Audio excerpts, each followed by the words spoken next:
Email is super important for business growth, but there's a lot of misinformation online saying that email marketing is dead or that it just doesn't work, doesn't yield any results, and doesn't get you to a position where you can make money from your business. Well, in this video, I'm going to share 3 reasons why email is super important for business growth, and then later in the video, I'm going to also give you 5 simple steps that you can take to set up email marketing as part of your business growth strategy. So before we get into the reasons, just what exactly is email when it comes to business growth? So typically this is referring to what's called email marketing, i.e. a way of marketing to individuals using email. Sounds pretty simple, and you've probably had a lot of this before. So an example of this would be a clothes manufacturer who will give you 10% off your first order if you sign up to their newsletter. This is a form of email marketing. By signing up to the email list, you agree to receive offers from them on products in the future in exchange for giving your email address. And now they can contact you freely because you've subscribed to that email list, and therefore anything they send you is fair game. Now, the reason a lot of people say that email marketing is dead or it's failed or it doesn't work is because they don't actually know how to use it in order to amplify the power and the offering of their business. And you might have experienced this yourself. So have you ever signed up for something and said, yes, I'm willing to receive updates from that? Maybe it's to do with clothes manufacturers. But then all of a sudden you start getting emails about cars, or you start getting emails about betting or gambling or something like that. Well, the reality is that a lot of people are using email marketing in the wrong way. They're just getting an email address and then they're spraying emails at people and praying that somebody just randomly buys something. And whilst you can get some sales from this, this is a very scattergun and a messy approach, and it also does damage to your reputation as a business if you've got credibility that you're trying to go after. So that is why I disagree with what a lot of people say, and that's why I'm going to share now the 3 reasons why I think email is super important in your business growth. So the first reason is to do with prospective customers. So when you start out with your business, you'll be creating content as part of stage 1 of the sales funnel, and you'll be putting your information out there, and you'll be getting what are known as casual viewers watching your content. Now, in order to get somebody warmed up to the idea of buying something, they're going to need to see a lot of your content, but also they're going to need to be able to be connected to on a more personal level rather than broadcast to in a wider capacity. So actually, by using email, you can turn a viewer who is casual to somewhat of a prospective customer, because if somebody gives their email address, it means they're interested in hearing what you have to say on a more personal level, and that means you can then sell products to them or share offerings to them that they might be interested in based on what your business is all about. And it's important to remember that just because you throw shit at the wall, it doesn't mean it will stick, which means you have to be careful how you send emails and what you actually send. Now, the second reason email is an important part of business growth strategy is because with an email list, and when you start to get contacts, you can actually then offer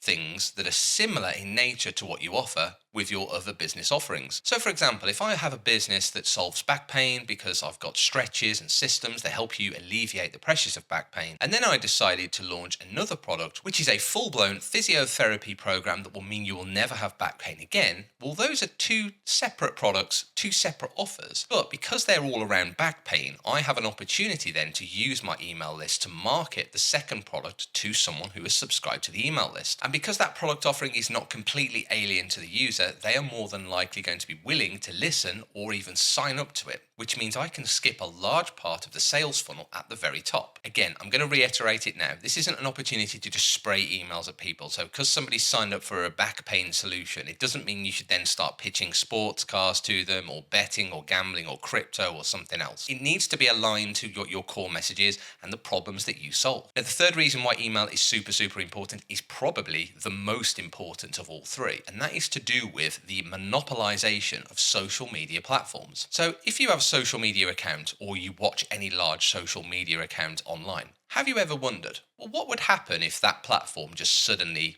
turn that channel off and said, sorry, you can't use this platform anymore because you're breaching our terms of service, or you've done something wrong, or you've promoted something illegally? Well, what happens in that situation is you actually lose complete access to not only your channel or your profile, but you also lose access to the entire audience that's attached to it, because the platform technically owns that audience list. You can't just extract it and say, oh, I want these YouTube users on a list, send them to me, and then you reach out to them manually. There's no kind of mechanism to do that. And this applies to pretty much all social media platforms, including TikTok, Facebook, and X. So you have to be really careful when it comes to social media accounts. Now, email is actually seen as a mechanism to take those contacts that you make offline away from social media platforms. So if I've got 1,000 subscribers on YouTube, but I manage to convert a portion of those to email subscribers, then actually I've got people ready in the wings if anything happens to contact, push them to another channel, or push them to another social media profile, or even just pitch products to them that make sense for what they signed up for. And if you don't do that, you're missing a trick, because keeping your data offline from social media platforms is super important to maintain and sustain your business going forward. Remember, you should be using social media platforms to grow your business. The social media platform should not be completely integral to everything that you do. You need to find a way to sustain your business later on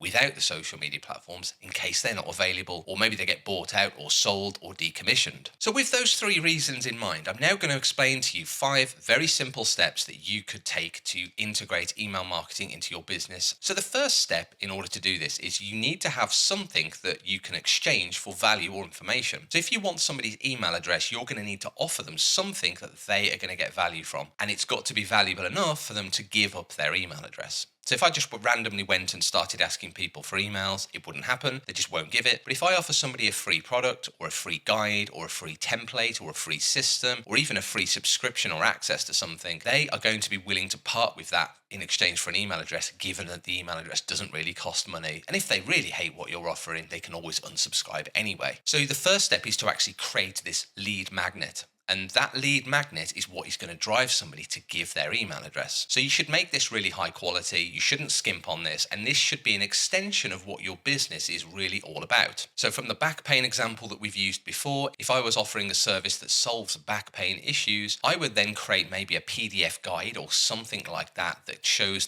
5 simple stretches, and maybe the 5 steps will help someone so that when they get out of bed every morning, they don't have pain all day in their back. So stage 1 is setting up the lead magnet. Stage 2 is actually getting an email list platform that you can use to gather all of the emails that you need. Now, there are tons of different ones out there, so nothing sponsored in this video. So if you hear any names, there is no sponsorship involved. I don't have any links for them, but there are plenty of tools out there to gather emails. Things like ConvertKit, MailChimp, Aweber, they all have different features and functionalities. And what these tools allow you to do is to gather an email list and then automate emails out of the list to those people later on. We'll cover that last part in stage 5 because that's how you're going to actually grow your business. But in order to complete stage 2, create an email list and have somewhere where emails can go into when you offer your lead magnet. Now, stage 3 is integral to all of this because we're now going to be putting together what is called a squeeze page. Now, the idea of a squeeze page is so that you can extract an email in exchange for some kind of value. So this would be an offer, you'll get 10% off your next clothes order, or get this free guide by giving your email address. You simply need a page on a website or somewhere where you can actually squeeze the email out of the person. Now, it does sound quite sinister. You're not physically throttling them to get the email out because you're offering something up front, which means that they are likely to take it up to get the free product or service that you're offering. Now, the most popular platform for doing stuff like this is something called Leadpages, which allow you to stand up pages, connect domains, and do all this stuff in a really simple fashion. They've got like drag and drop editing and stuff like that. But again, they're not sponsored. That's just an idea of a platform that you might be able to use. And what you would do in that platform is you would set up a page connected to a website domain, and then you would connect your email service to that so that when somebody types in their email on that page and clicks on the button to get their free guide, the email is sent to your email list and the product that they have requested or the offer that they're now going to get will go to their email and they'll get some kind of confirmation. Now, when you've done all of that, that is the setup done.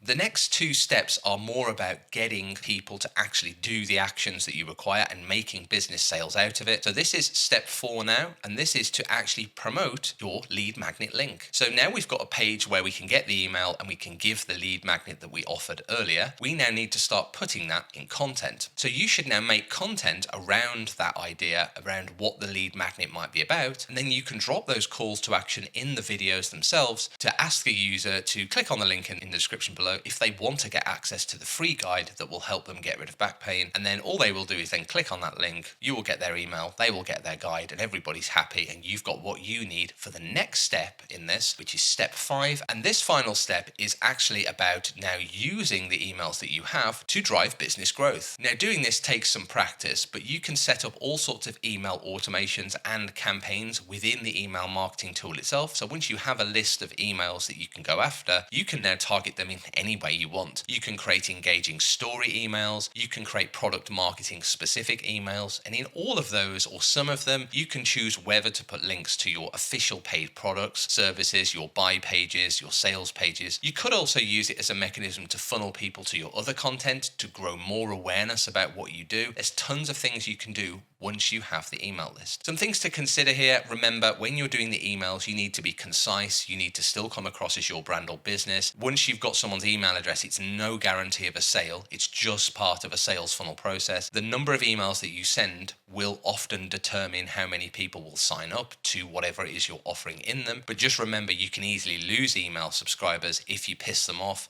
and you start spamming silly stuff or stuff that's not relevant to them, or if you try and force a sale too heavily. So you've got to stay true to the mission of what your business is all about and what you're offering. And if you do that, step 5 can be quite an exciting step, and you could start to see some sales that come out of it. Now, of course, email is just part of the sales funnel process, and it's a really valuable and powerful tool that a lot of people are overlooking. But if you want to understand the full sales funnel and put this into action in connection with the other stages of the sales funnel, then you'll need to watch this video here as I outline all of the stages in the sales funnel, everything that you need to do and what you need to consider in them. So you should click on that video next, and I'll see you over there.